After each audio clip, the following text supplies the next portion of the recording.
In this video, I will show you how to use the field suggestion feature.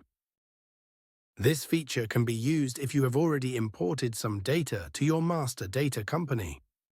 For instance, if you have already imported global data, like the chart of accounts or vendors, this feature can help you configure dataset fields.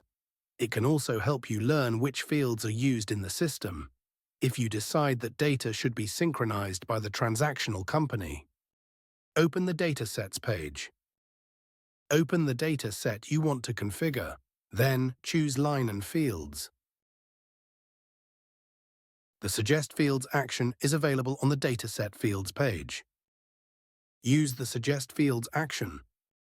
MDMS has analyzed data in the current database and suggested fields with values different from the default ones. The suggested field will be selected for these fields.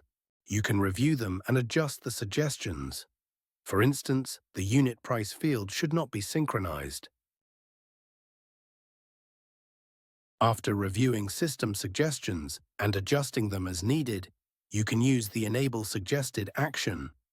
This will change the status of the suggested fields to enabled.